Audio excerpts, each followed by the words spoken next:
Hello everyone. তো দেখো সকালবেলা আজকে ঘুম থেকে উঠে বিছানাটা গুছিয়ে নিয়েছি।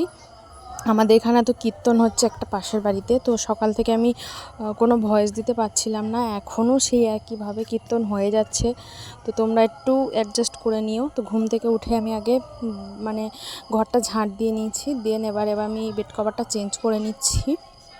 হাজব্যান্ড বাড়ি নেই, আমার বাপের বাড়ি গেছে, তো তাই আজকে সেরকম কোনো চাপ নেই। যা হোক একটা কিছু রান্না হবে, আর শ্বশুরমশাই আর আমি খাবো, আর ছেলেকে নিয়ে তো কোনো সমস্যাই নেই। তো যা হোক একটু ওকে দিলেই ও খেয়ে নেবে। তো আমি আজকে মাংস টাংস আনতে না করেছি, প্রত্যেক রবিবার মাংস খেতে আর ভালো লাগে না, তো তার জন্য মাছ আনতে বলেছিলাম, তাই মাছ নিয়ে এসেছে। তো এই লোটে মাছ করব, আর দেখি কি করি। আর লোটে মাছটা রয়েছে, আর বাবু গেছে মাছ আনতে, তো কি মাছ আনে দেখা যাক, তো সেটাই রান্না হবে আজকে।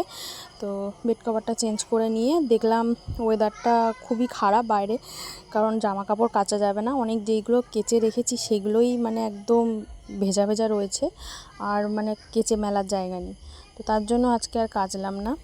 মানে জানলার থেকে মনে হচ্ছে না বাইরের ওয়েদারটা খুব ভালো, বাট খুবই মানে বৃষ্টি হচ্ছে বাইরে, তোমাদেরকে আমি একটু পরে দেখাবো।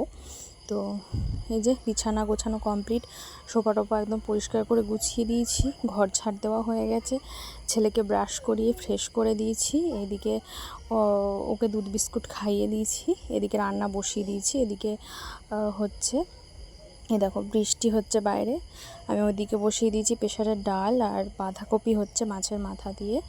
তো এই দেখো কেমনভাবে বৃষ্টিটা হচ্ছে আজকে, পুকুরটা পুরো সাদা হয়ে গেছে দেখতে।